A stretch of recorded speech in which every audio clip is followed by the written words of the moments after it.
All right, are you ready to unpack a standard? Sure hope so, because that's what we're here to do. My name is Patrick Magnus, and today I'm going to show you a project that we did in my class and a standard that we met.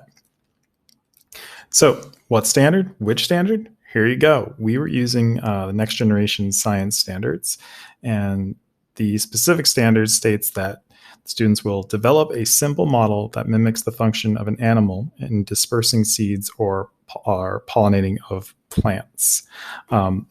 So this was part of our unit of inquiry, how the world works, and specifically living things.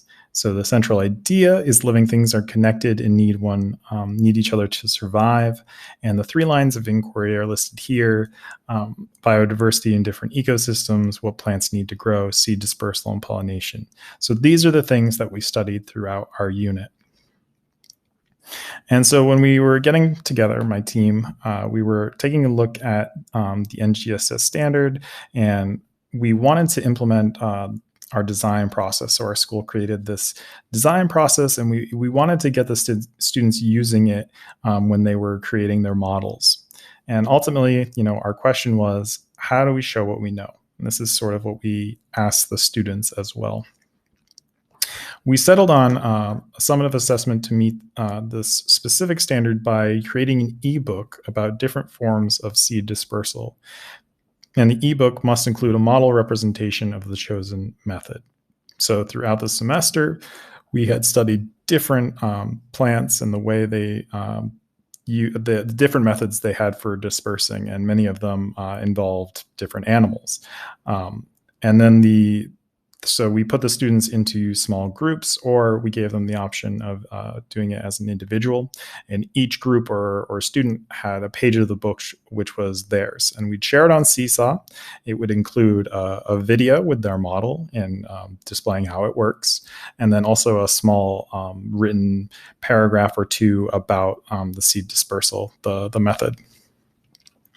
So for differentiation within this project, I was primarily a English language teacher, and so I was co-teaching this with the French homeroom teacher, and we had them studying this in both languages. And our students, though, are not only bilingual, but many of them are trilingual here in China.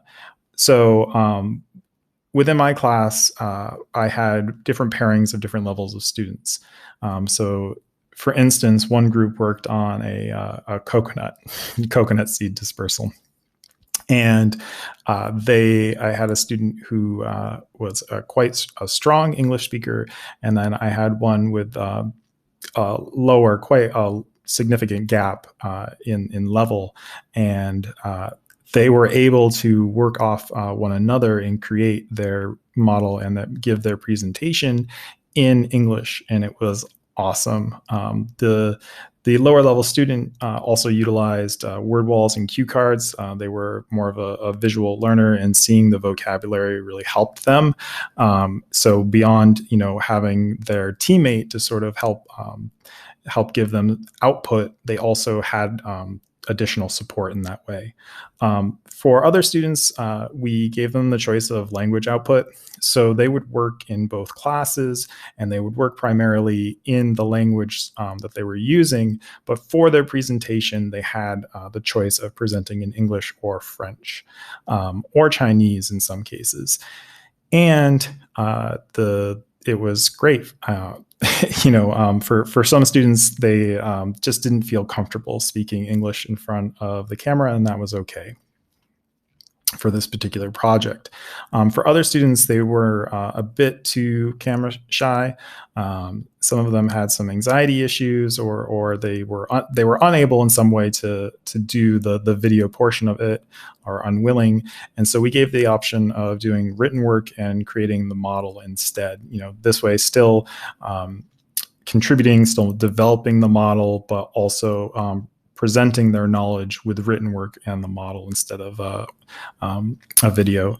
And then finally, we gave the students the option of doing this in paper or digital. In the paper, if they wanted to handwrite things, we would just take a picture of that and put it on Seesaw rather than typing. Real quickly, just wanted to show the essay, our design process as well.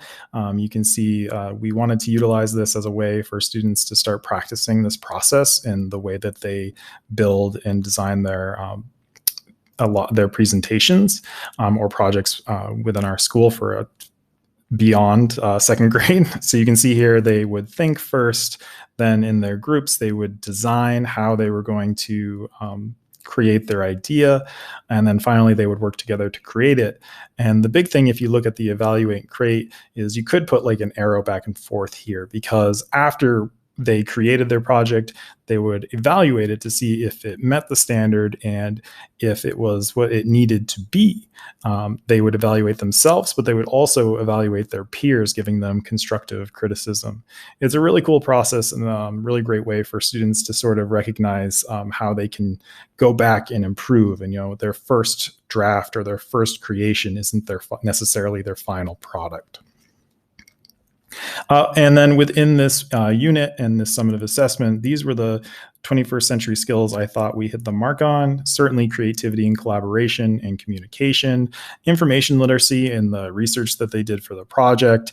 There was media literacy in some of the ways that we were using media to present, as well as technology, where they were using different video recordings and different setups to present their projects. So I really think that these are the things that we hit the mark on. We maybe did more than this, honestly, but I felt like these were the most clear.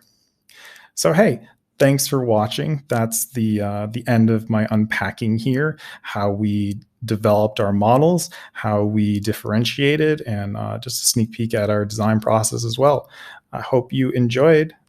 Thanks.